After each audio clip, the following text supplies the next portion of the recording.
Welcome back to my channel. My name is Rudi and thank you so much for being here. Today we are going to cover my February favorites and flops, and if you have not been following along on my channel for the past couple weeks, you will not know that February was the month of my rash. Yes, earlier this month I developed a rash that went down my neck. It was on my forehead, the sides of my face, my temples. A lot of you guys said that you've experienced the same thing. I talked to my dermatologist about it, and long story short, I'm getting an allergy test next week, so I will definitely make sure to keep you guys updated about that. Because February was the month of basically a rash and having dermatitis and who else knows, a lot of these products are some of my tried and trues that I used, that I felt comfortable using, that I knew would help soothe my skin that was so irritated and so mad at me. And some of these fails are things that I was sent by companies, and I'm sure if they see this, they'll never send me anything again, which I don't care.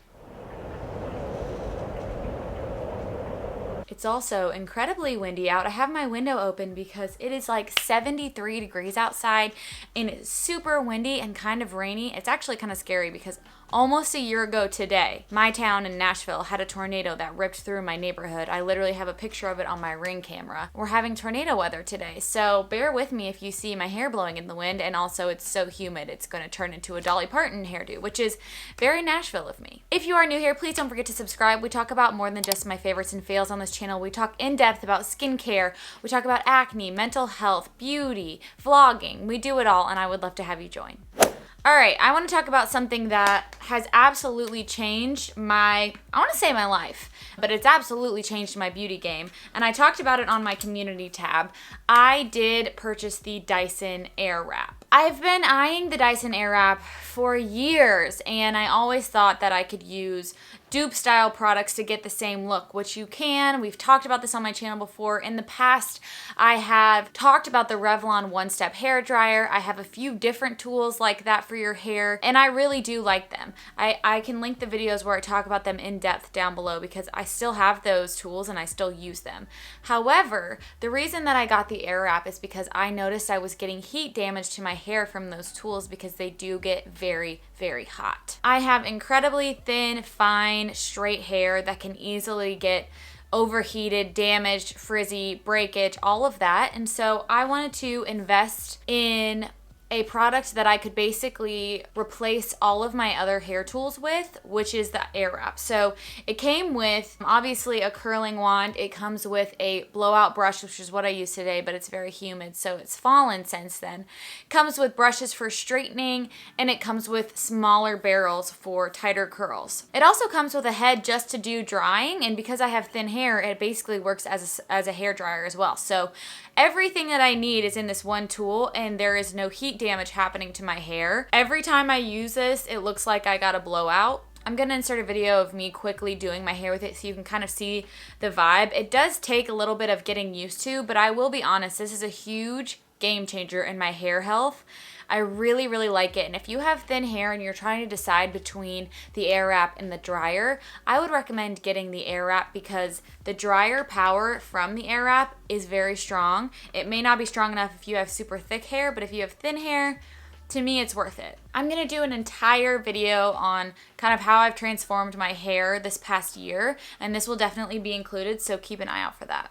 So a fail that I wanted to talk about that I don't have with me anymore is this little set from Target, this loungewear set from the brand Colsey. So I'm about to go on a rant about a brand at Target called Colsey, and I just realized that the product that I'm actually talking about in this section is not by Colsey. However, I still stand by everything I said. Okay, thank you. I returned it pretty much immediately after purchasing it because the material felt like literal sandpaper on my body. I thought it looked so cute, and what I'm gathering from this brand, Colsey, is that it's so cheap because the material is ass. And let me show you what I mean. If you're an OG on my channel, you'll remember that I talked about this jumper. It's just like a little loungewear jumper. This is the butt and crotch of it now. So maybe you can't tell on camera, but it's almost a giant hole, and I haven't washed it that much. I don't wear it that much. You shouldn't be able to see the color of my hand where my butthole is supposed to be. For reference, here it is against another part of it, okay? Normal. But let's move to the part I don't want people to see, okay? My butt and my front butt.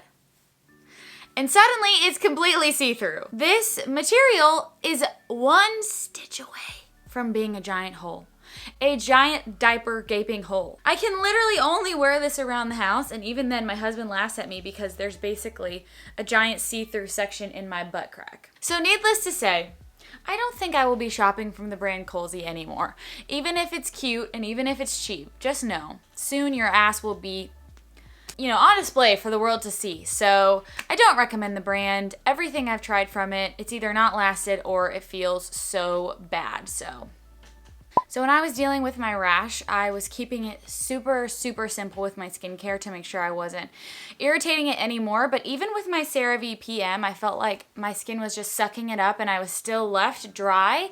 So I actually started using my CeraVe moisturizing cream that I use on my body, on my face, which I had never done before. And it was one of the main factors that I think helped clear up my rash so fast. Ever since then, I have been using this every single night and morning on my face, obviously under my SPF or with my tretinoin, and I have not had a single breakout, a red mark, anything since using this, which makes me think that my skin has been a little bit drier than I even recognized, and so it's time to kind of bump it up in terms of moisturizing. I am so impressed with this. If you have this at home and you feel like your facial moisturizer is not cutting it for you, try this. Just try a thin, light layer of it. It's so thick and creamy that it's gonna sink right in and leave your skin feeling so moisturized. I honestly have not used any other serums or toners or anything while I've been trying to get rid of the rash. And now that it's gone, my skin has never looked better. And I honestly think that it has to do with the moisturizing cream. So I'm gonna continue to use this while it's cold out. I'm sure I'll go back to my CeraVe PM in the mornings or in the evenings once my skin, gets a little bit more oily and the weather gets a little bit warmer. But for now, I'm so thankful that I tried this on my face, and now it's what I use on my face and my body every single night. A skincare fail, flop, it just was very average to me. This is the Bliss Drench and Quench Rich Water Cream All Day Moisture for dry skin with 4 hyaluronic acids.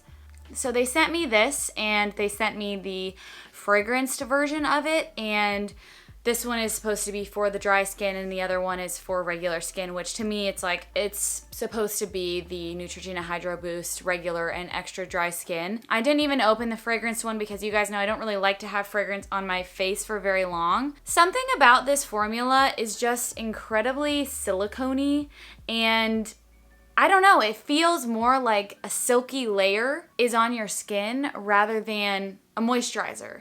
And I know that the Hydro Boost is also very silicone heavy, but something about it is just like a burst of water on your face and it sinks in and it makes you feel really hydrated and very much like your skin just had a drink of water. Something about this formula, I don't know what it is, it's just too silky. It feels like a makeup primer or plastic.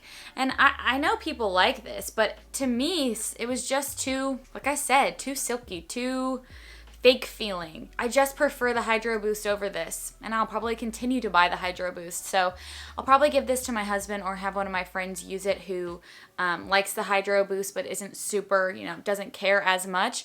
But to me, the Hydro Boost is better than this, and I was kind of hoping that this would be as good, but it is not, in my opinion. Have you guys tried anything from Bliss? Because they also sent me their SPF, and besides the fact that it also has that silky silicone feeling, it has a bunch of lavender oil in it, so I'm not going to use it. I've heard good things about it, but you guys know I'm not into that. So while I had my rash, how many times can I say that? Like, literally take a shot every time I talk about my rash, and you will not be able to finish this video. There was only a few days where I felt like I wanted to wear makeup. I was going to see a friend, I was going to meet my friend's dog, and so I was being very particular and careful about what makeup I chose to wear. And this bronzer was basically what I wore as an all-over product to warm up my face, give me a glow, add a color to my cheeks almost as a blush and a bronzer, and I felt completely safe using it. So this is the Tower 28 Bronzino in the shade West Coast. As you can see, it is a very creamy, very glittery, shimmery bronzer. But because it is all of those things, when it's sheared out on your face, it really does give you that glow. So obviously I wasn't wearing it that thick. I was wearing it more like this. And you can see that just beautiful bronze sheen. Makes your skin look so naturally sun-kissed. It does have a little bit of a glittery shimmer though, so if you don't like that, you won't like this. Tower 28 has just been, I don't know, I've been using their stuff a lot recently. Obviously, you guys know I love the SOS spray for my eczema and for when I have rashes. I've been using this bronzer, and I just picked up their new blush in the shade Power Hour. That's actually what I'm wearing today. And I would say it's like an in-between like terracotta blush and bronzer color, which are my favorite kind of blushes. So honestly, if you feel like you can't find the right kind of makeup that is trendy but also sensitive skin friendly, approved by the National Eczema Association, try out Tower 28. This comes in 2 shades, and then their new blushes come in 4 shades, or maybe 5, and their lip products are also really, really nice. So shout out to Tower 28. Keep doing what you're doing, and thank you for making products that make sensitive skin people feel included. So the product that I'm going to talk about as a fail or a flop is not really a flop in general. It's just that it won't work for me because, once again, the sensitive skin situation. This is the Osea Algae Body Oil, and this smells so good. This body oil smells so fresh. I'm trying to figure out what the exact scent is. It's like lemon, lime. You just smell like a bunch of fruit. My body skin is just as, if not more sensitive than my face. And so I just don't feel comfortable using a bunch of oils that have essential oils on my body, knowing that it will probably trigger my eczema. I did use a little bit of this on my hands when they were dry earlier last week, and in the cracks that I had on my hands, it actually started developing little welts on them, probably because it was just irritating my skin. And so I kind of knew from that point on I wasn't going to be able to use this, especially in the winter, which is when you would want to use it the most, just because my skin gets so sensitized. I did put it all over my arms today just to kind of see how I would feel about it, and I think I just prefer using a deep moisturizing cream like this that sinks into my skin and I feel dry but not, sticky, whereas I do feel a little bit sticky wearing this oil, which stinks because it is so beautiful. It smells amazing. It is very expensive though. If you're looking for like a luxurious gift to give to someone who really likes to pamper themselves or take baths or be in the beauty world, this would be an amazing present. Just make sure they don't have super sensitive skin or eczema, but seriously, I'm very disappointed that I'm not going to be able to use this because it is really, really nice. All right, 2 things left. A favorite of mine in terms of beauty, again this month, that I was using all the time. This is the Merit Beauty Tinted Lip Oil, and this is in the shade Marrakesh.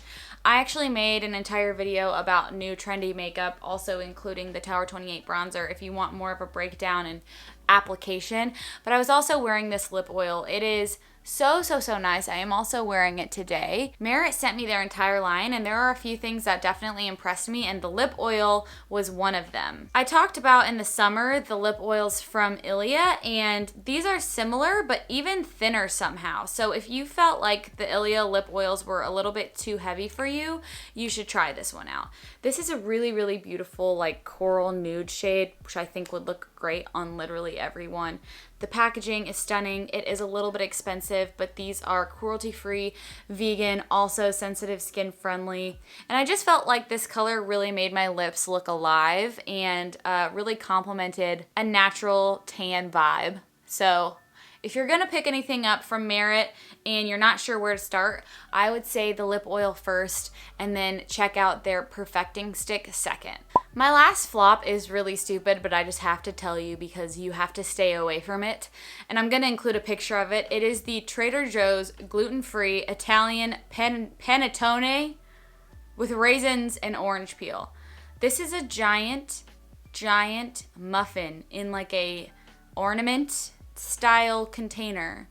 And I'm gluten-free, so every time I go to Trader Joe's, I try all of the new gluten-free stuff to see what's good, what's worth it. Sometimes I include it in a vlog, sometimes I don't. And I picked this up. I took one bite. This tastes like a round piece of cardboard. Just because something is gluten-free doesn't mean you have to make it. Just because you have an idea of something doesn't mean you have to make it gluten-free. Also, I don't even know why I picked it up. It's a muffin with raisins and orange peel. It tastes like there's no sugar in it. It was absolutely horrible. Stay far away. If you see this somewhere at Trader Joe's, hide it. Hide it from the public because it should be in jail. It's so nasty. Time for our last music pick of the month. I have been listening to Rustin Kelly all month. If you don't know who Rustin Kelly is, he is an amazing country / alternative / folk / he calls himself emo artist. He is from Nashville. He used to be married to Casey Musgraves, who I'm sure you know of, and he had a live streaming concert last week that me and my husband went to from our couch, and his voice is just absolutely beautiful. My number one song from him is called Changes, and most of his music is about going through addiction, drug addiction, and alcoholism, and getting through that and to the other side of it. So if any of that resonates with you, you will absolutely love his music. But if you also just like storytelling and hearing about people get through the hardest times in their life and make it to the other side, you should absolutely listen to his albums. They are so good. Literally, when I listened to his album for the first time, his most recent album, I cried. I cry a lot, but still, that should tell you something. As always, please let me know if you have any questions on any of these products that I mentioned in the video today. I'm happy to have a conversation with you guys in the comments. This weekend, me and my best friend Andy, who has been on my channel a few times now, we are meeting in the middle of nowhere in Alabama, and I'm so excited. I'm gonna vlog, and hopefully we have a good time, and hopefully there are no killers in this tiny ass town in Alabama, but I will let you know either way. I have my first ever YouTube collab with my friend Kevin coming up on Monday. I'm super excited to introduce him to you guys, and I will see you really soon then.